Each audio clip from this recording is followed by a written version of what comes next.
Sir, आजच्या भेटीचं काय कारण? अतिशय ही फॉर्मल भेट होती, राजकीय भेट तर अजिबात नव्हती आणि तुम्हाला जी अपेक्षित आहे ती तर अजिबातच नव्हती. या छत्रपती संभाजीनगरला उद्योग विभागाच्या कार्यक्रमाला आलो होतो आणि मी स्वतः राजकारणाच्या पलीकडे मनोजदादांचे माझे संबंध असल्यामुळे मी त्यांना फोन केला आणि सकाळी 7:30चं माझं फ्लाईट आहे. आता गप्पा कोणाबरोबर मारायच्या?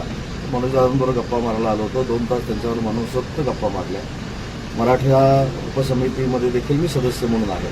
त्याच्यामध्ये नक्की काय चालू आहे ती देखील त्यांच्याबरोबर चर्चा केली आणि आता गप्पा मारून परत संभाजीनगरला निघालो. सकाळी मुंबईत जाणार.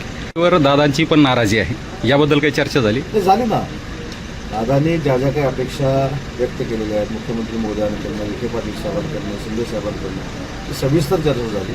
पण हे सांगताना पण ते विसरले नाहीत की ज्या पद्धतीनं मराठा आरक्षणाच्या संदर्भामध्ये आम्ही निर्णय घेतलेले आहेत ती सकारात्मक आमची बाजू जी आहे ती पण त्यांनी आम्हाला सांगितली आणि काय त्रुटी आहे ते देखील सांगितलं. आता उद्या कॅबिनेटची मिटिंग आहे, त्या कॅबिनेटच्या मिटिंगमध्ये तुम्ही मांडेल.